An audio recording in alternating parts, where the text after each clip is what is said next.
मेरे प्यारे सभी विद्यार्थियों को सुप्रभातम। कैसे हैं आप लोग? बढ़िया। चलो, चैप्टर नंबर 7 चल रहा है अपना भाई। चैप्टर नंबर 7 है विद्युत धारा के चुंबकीय प्रभाव, और चैप्टर समाप्ति की ओर है। सारे इसमें टॉपिक्स ही लगभग इंपॉर्टेंट हैं, अलग अलग जगह से क्वेश्चन पूछा जाता है। आज का अपना नया टॉपिक होगा परिनालिका। आज का अपना टॉपिक है परिनालिका। ठीक है, परिनालिका की परिभाषा पढ़ेंगे अपन, और इसी कारण चुंबकीय क्षेत्र की बात भी करेंगे। तो देखो, परिनालिका क्या है? एक उपकरण होता है, बड़ा ही सिंपल, कि कोई बेलनाकार कुचालक नली। बेलनाकार किस प्रकार से? जैसे अपने पास में ये है, ऐसी बेलनाकार कुचालक नली होगी, और वो बनी हो सकती है चीनी मिट्टी की या कागज कार्डबोर्ड की बनी हो सकती है। तो इस बेलनाकार जो कुचालक नलिका है, इसके ऊपर इसकी लंबाई के अनुदिश, ये इसकी लंबाई है, इसकी लंबाई के अनुदिश अगर अपन तांबे के विद्युत रोधी तारों को एक समान रूप से कुंडलिनी पथ में या कुंडलिनी रूप में लपेट दें, तो ऐसी जो युक्ति है वो क्या कहलाएगी? परिनालिका कहलाएगी। बात समझ में आई? तो डेफिनेशन क्या होती है कि किसी बेलनाकार कुचालक नलिका, कह सकते हो चीनी मिट्टी की बनी हुई है, तो चीनी मिट्टी से बनी किसी बेलनाकार कुचालक नलिका पर उसकी लंबाई के अनुदिश एक समान रूप से विद्युतरोधी तांबे के तारों को, विद्युतरोधी तांबे के तारों को कुंडलिनी के रूप में या कुंडली के रूप में लपेटे जाएं या लपेट दिए जाएं, तो ऐसी युक्ति, ऐसी व्यवस्था को अपन क्या कहते हैं? परिनालिका कहते हैं। ठीक है, तो यहां पे मैं बना रहा हूं, देखो, ये आपके पास में एक कुचालक नलिका है, ये एक बेलनाकार कुचालक नलिका है, देख रहे हैं आप इस प्रकार से, और इसके ऊपर आप तांबे के विद्युत रोधी तारों को लपेट दें, तो तांबे के विद्युत रोधी जो तार हैं उनको मैं लपेट रहा हूं इसके ऊपर, इस प्रकार से दिख रहे होंगे आपको। ऐसे देखो, कुंडलिनी पथ में बिल्कुल पास पास इनको अगर अपन लपेटें, ये तो अभी आपको दूर दूर दिख रहे होंगे, इनको बिल्कुल पास पास अपन लपेटते हैं इस प्रकार से। ये एक सिरा इस तार का ये हो गया, और एक ऐसे पीछे से आएगा एक सिरा ये हो गया। ठीक है, तो इस प्रकार की जो व्यवस्था अभी आपके सामने दिख रही है, इसी को अपन क्या कहते हैं? परिनालिका कहते हैं। देखो, बेलनाकार युक्ति, इसके ऊपर अपन ने तांबे के जो विद्युत रोधी तार हैं उनको कुंडलिनी रूप में लपेटा हुआ है, तो ऐसी व्यवस्था क्या कहलाएगी? परिनालिका कहलाएगी। अब इसमें अपन धारा प्रवाहित करवाएं। ठीक है, इसके लिए मैंने एक बैटरी जोड़ दी, यहाँ पे ये बैटरी जोड़ दी, माइनस प्लस, तो धारा कैसे होती है? प्लस से माइनस की ओर, तो इसमें आई मान की धारा प्रवाहित हो रही है। ठीक है, यहाँ पे जो कुंडली है, कुंडली में जो तार है, उस तार के या प्रत्येक फेरा जो है, उस फेरे का जो तल है वो परिनालिका की अक्ष इसकी क्या होगी? ये इसके अक्ष होगी, जो मध्य बिंदु से गुजरेगी, इसके केंद्र से गुजरेगी मध्य भाग से, इसकी अक्ष के लंबवत माना जाता है। थोड़ा बहुत तिरछा हो सकता है, बट उसको अपन क्या मानेंगे? लंबवत। तो यहाँ पे ये जो फेरा है, इस फेरे का तल इस चुंबकीय क्षेत्र की अक्ष के लंबवत लिया जाता है। ठीक है, ये एक आपके पास में क्लियर हुआ। अब जैसे ही मैंने यहाँ पर इसमें धारा प्रवाहित करवाई, तो धारा प्रवाहित करवाने से देखो यहाँ पर क्या बना, ये वर्ताकार घेरों के रूप में है, और वर्ताकार घेरों के रूप में है, तो इस स्थिति में यहाँ चुंबकीय क्षेत्र उत्पन्न होगा। और चुंबकीय क्षेत्र की दिशा कैसे? तो वो अपना दाएं हाथ की हथेली का नियम क्या था कि दाएं हाथ की हथेली को इस प्रकार से फैलाएं कि मुड़ी हुई अंगुलियां अगर धारा की दिशा में हो, तो अंगूठे की दिशा चुंबकीय क्षेत्र की दिशा को व्यक्त करेगी। तो यहां पर क्या आएगी? देखो, यहां धारा ऐसे ऊपर की तरफ जा रही है, फिर नीचे से घूम के आएगी, फिर ऊपर की तरफ, फिर नीचे से घूम के आएगी, फिर ऊपर की तरफ, ऐसे इसमें धारा का प्रवाह हो रहा है, मींस ऐसे धारा प्रवाह हो रहा है। तो अगर इस वर्ताकार लूप को, कुंडली को अपन मुड़ी हुई अंगुलियों की धारा में दिशा में धारा की दिशा करें, तो अंगूठे की दिशा इस प्रकार से होगी। तो यहाँ चुंबकीय क्षेत्र जो उत्पन्न होगा वो इस प्रकार से होगा। ये चुंबकीय क्षेत्र बी वेक्टर की डायरेक्शन। तो यहां से प्रवेश करेंगी चुंबकीय बल रेखाएं और यहां से निर्गत होंगी। ठीक है, तो आंतरिक भाग में चुंबकीय क्षेत्र ऐसे, फिर बाह्य भाग में कहां मिलेंगी ये जाकर, इस प्रकार से मिलेंगी। तो बाह्य भाग में चुंबकीय क्षेत्र का मान ऐसे होता है, ये आपके पास में। ठीक है, तो ये परिनालिका होगी और इस परिनालिका में चुंबकीय क्षेत्र की दिशा इस प्रकार से अपन उन नियमों से प्रस्तुत कर सकते हैं। एक चीज यहाँ पे ये अपन याद रखेंगे कि जो चुंबकीय बल रेखाएं हैं, चुंबकीय क्षेत्र रेखाएं हैं, वो परिनालिका के आंतरिक भाग में समांतर होती हैं। ठीक है, आंतरिक भाग में कैसे होगी, समांतर, और बाह्य भाग में बाह्य भाग में जो चुंबकीय क्षेत्र का मान है वो नगण्य होता है। क्या होता है, नगण्य।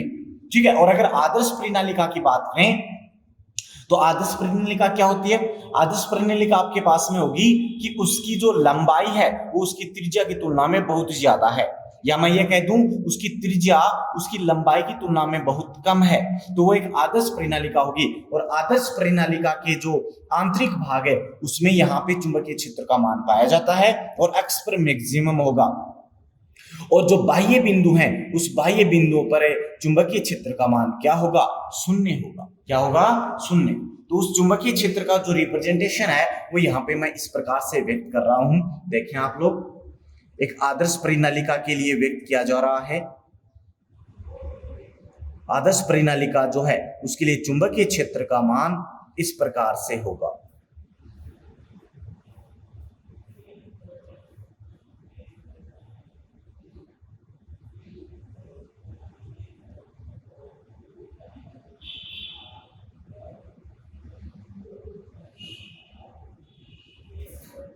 ये देखो, ठीक है, ये यहाँ पे सिरे हैं, ये डॉट हैं, और ये आपके पास में क्रॉस है। क्रॉस का मीनिंग तो होता है कागज के तल के लंबवत अंदर की ओर।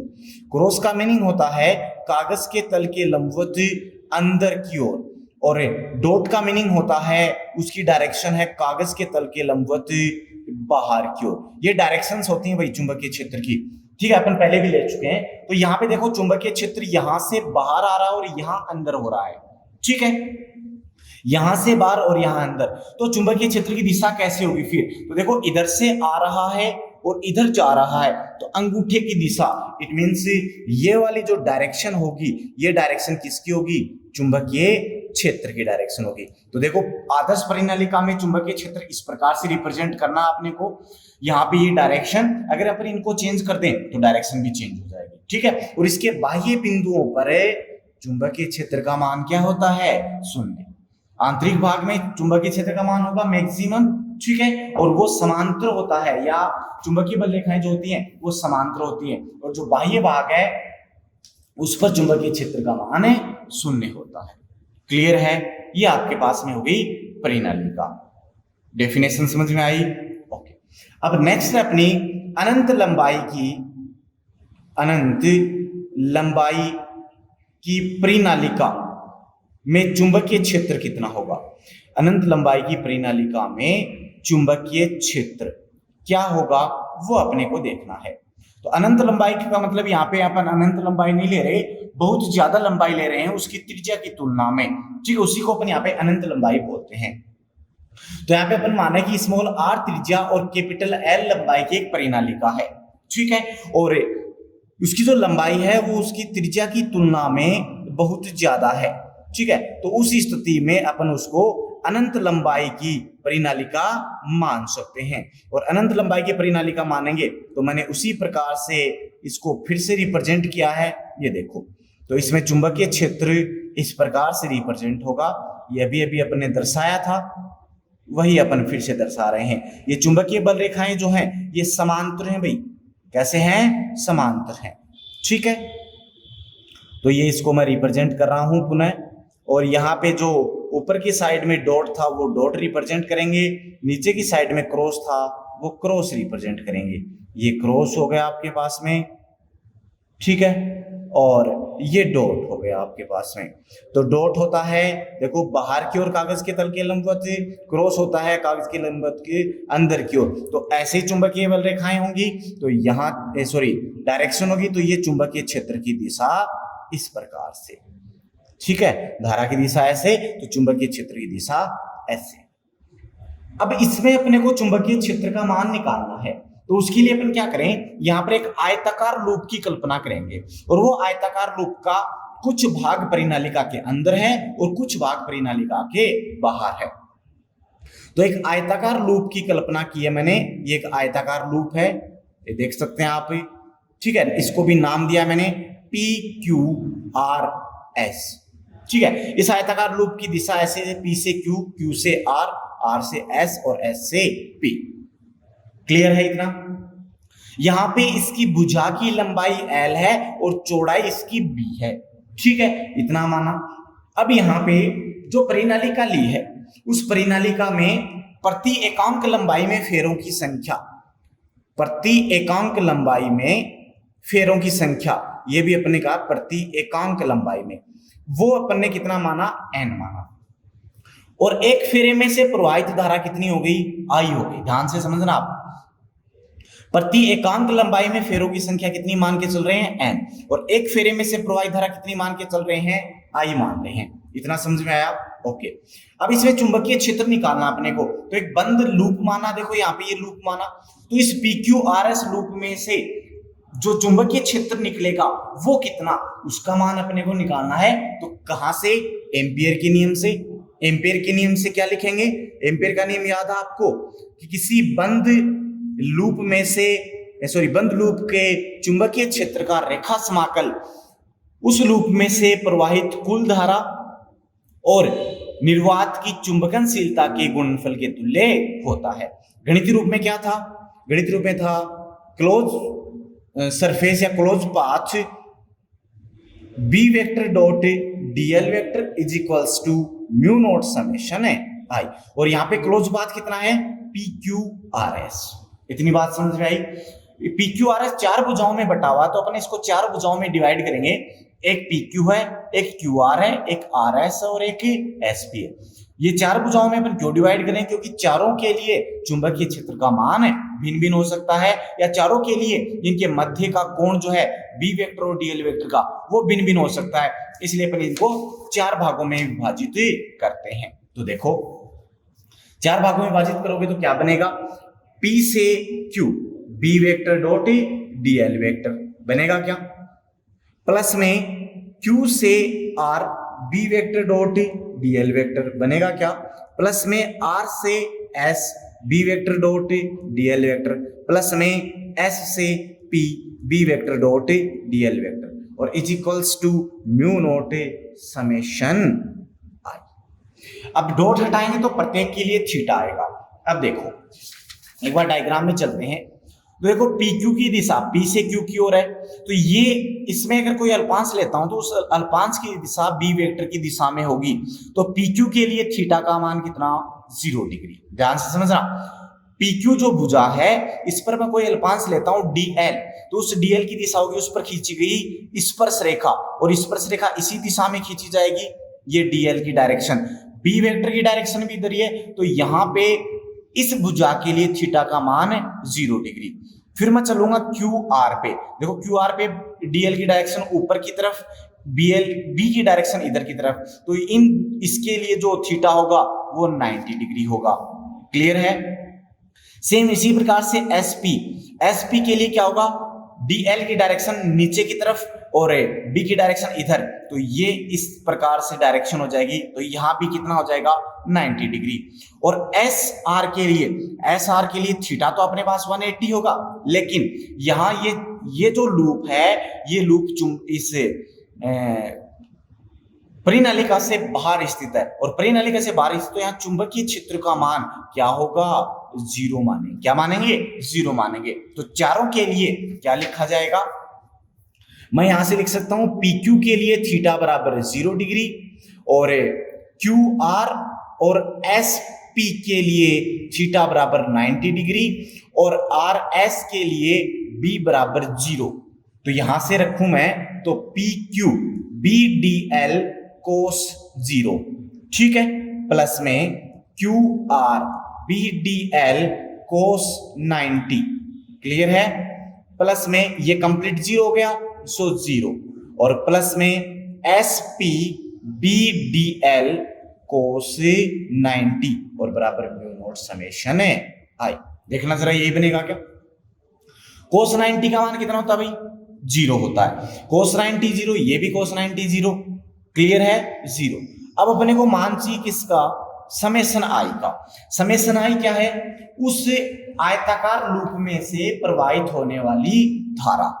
तो वो आयताकार लूप में से प्रवाहित होने वाली धारा क्या बचेगी आपके पास में? देखो, प्रत्येक अंक लंबाई में फेरों की संख्या कितनी? n। तो उसकी लंबाई कितनी थी लूप की? l लंबाई थी। तो l लंबाई के हिस्से में कितने फेरे आएंगे? तो एकांक लंबाई में n, तो l लंबाई में कितने हो जाएंगे? n into l। तो फेरों की संख्या कुल कितनी हो गई? n into l। क्लियर है? जो उस लूप में आएगा। फिर एक फेरे में से प्रवाहित होने वाली धारा कितनी? I। तो इतने फेरों में से प्रवाहित होने वाली धारा कितनी हो जाएगी? n into L into I. और वही तो अपने को पता करना था, वही तो समेशन आई थी। तो समेशन आई बराबर क्या बचा? n इंटू एल इंटू आई। एक बार फिर से, एकांक लंबाई में फेरों की संख्या n, तो l लंबाई जो उस पथ की लंबाई है, उस लंबाई में फेरों की संख्या कितनी? n into L. और एक फेरे में से प्रवाहित होने वाली धारा I है, तो इतने फेरों में से प्रवाहित होने वाली धारा I से गुणा कर देंगे, वही तो समेशन I है। तो समेशन I बराबर है n इंटू एल इंटू आई। क्लियर है इतना? n into L into I.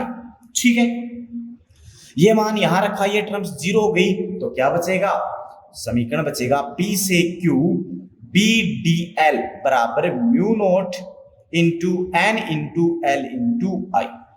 अब B का मान तो प्रत्येक बिंदु पर नियत है, तो B कांस्टेंट बाहर आ गया, तो बचेगा P से Q डी एल बराबर mu naught N into L into I.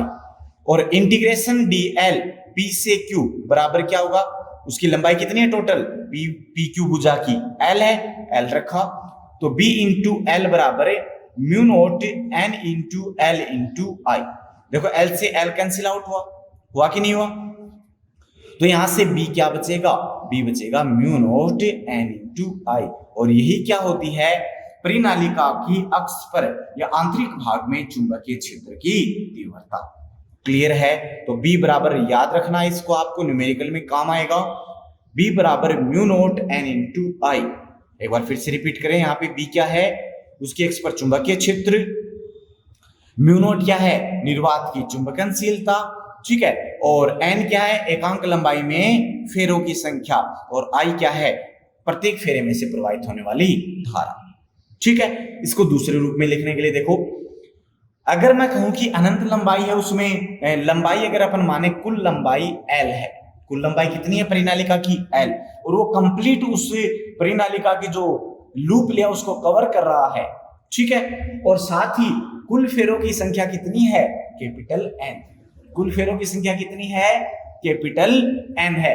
तो उस स्थिति में एकांक लंबाई में फेरों की संख्या कितनी होगी? N, जो कि मानी थी कैपिटल N बटे L, मतलब कुल फेरों की संख्या बटे कुल लंबाई। तो इसकी जगह ये रख सकते हैं क्या? तो यहां से B बराबर क्या बनेगा?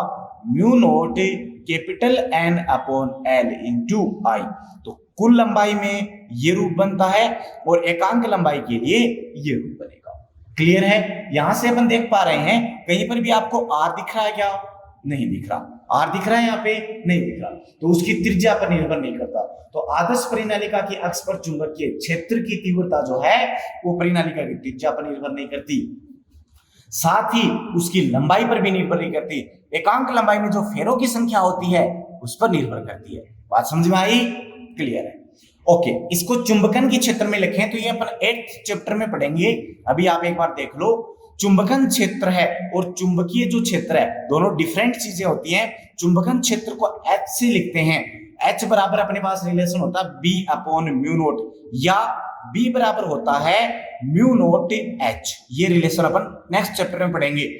ये मान मैं यहां रखता हूं तो ये बनेगा म्यू नोट H बराबर mu note N into I. देखो म्यू नोट से म्यू नोट कैंसिल आउट हो गया, तो H की फॉर्म में आ गया, तो चुंबकन क्षेत्र बनेगा N इंटू आई। और अगर इस फॉर्म में रखेंगे तो चुंबकन क्षेत्र बनेगा H बराबर N upon L into I. तो ये क्या होता है? ये चुंबकन क्षेत्र होता है। क्लियर हुई बात? ये बात क्लियर हुई सभी को? तो इसको आप नोट करेंगे, न्यूमेरिकल क्वेश्चन में अपने काम आएगा। ठीक है। अब यदि निर्वात के स्थान पर अपन माध्यम लें तो क्या होगा? देखो, तो निर्वात के स्थान पर माध्यम लेंगे तो चेंज हो जाएगा थोड़ा सा। यहाँ पे निर्वात की चुंबकनशीलता की जगह आ जाएगा माध्यम के लिए, तो माध्यम के लिए बन जाएगा B M, M for medium, is equals to mu naught की जगह mu N upon L into I, या फिर म्यू एन इंटू आई। ये अपन नेक्स्ट चैप्टर में बड़े रिलेशन होता है अपने पास में, जैसे एप्सिलॉन वाले में रिलेशन था ना, सेम उसी प्रकार से रिलेशन होता है कि जो आपके पास में म्यू आर होता है अपेक्षिक चुंबकनशीलता, वो म्यू अपॉन म्यू नोट की इक्वल होती है। ये अपन ऐसा पहले भी विद्युतशीलता में पढ़ चुके, वैसी चुंबकनशीलता होती है। तो ऐसे म्यू बराबर म्यू नोट म्यू आर, और ये मान अपन यहां रख सकते हैं, तो बी एम का मान अपने पास बनेगा mu naught mu R N upon L into I, या फिर mu naught mu R small N into I. ठीक है, ये आपका परिनालिका में चुंबकीय क्षेत्र कंप्लीट हो चुका। एक इसमें स्पेशल केस आता है। ठीक है, स्पेशल केस ये है कि यदि परिनालिका की लंबाई सीमित हो, क्या हो? सीमित हो, और तो उसकी अक्ष के मध्य बिंदु पर चुंबकीय क्षेत्र क्या होगा?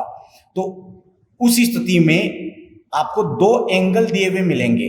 ठीक है, दो एंगल दिए हुए मिलेंगे, ये आपकी अक्ष है, और मान लो कि चुंबकीय क्षेत्र की दिशा ये है, तो चुंबकीय क्षेत्र की दिशा के साथ में यहां पे एक पॉइंट मध्य बिंदु जो P है, यहां पे ये एंगल है θ1 और ये वाला एंगल है θ2, मींस ये कोना तो इसके साथ θ1 एंगल बना रहा है और ये वाला कोना इसके साथ θ2 एंगल बना रहा है।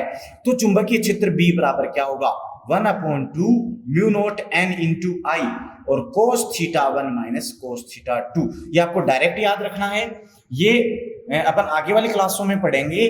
ठीक है, ये अपन ये कह सकते हैं यहाँ पे प्रेक्षणों से पता चला है कि जब दोनों कोनों से यहाँ मध्य बिंदु पर बनने वाले एंगल θ1 और θ2 हो, ठीक है, तो उस स्थिति में ये वाला आपको रिजल्ट मिलता है। ये अपन आगे वाले क्लास में पढ़ेंगे, तो आप एक बार इसको याद रखेंगे।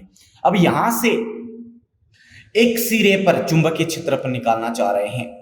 किस पे निकालना चाह रहे हैं? एक सिरे पर चुंबकीय क्षेत्र। तो जब एक सिरे की मैं बात करूंगा, तो यहाँ पे देखो, मान लो मैं इस सिरे पर निकाल रहा हूं, तो स्थिति ये बनेगी। इस सिरे पर बात करूंगा तो पॉइंट P कहां होगा? यहां पे होगा। पॉइंट P यहां होगा, तो ये वाला जो एंगल है देखो θ1, ये कितना हो गया? 90, और फिर ये वाला जो एंगल है जो यहां इससे ड्रॉ होगा, वो कितना हो जाएगा?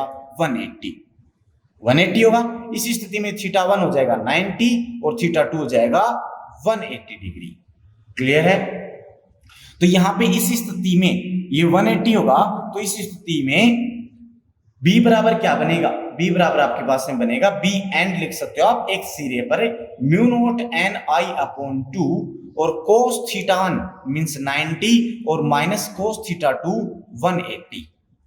कोस 180 का मान -1 और कोस 90 का मान 0, तो -1 कितना हो गया? +1।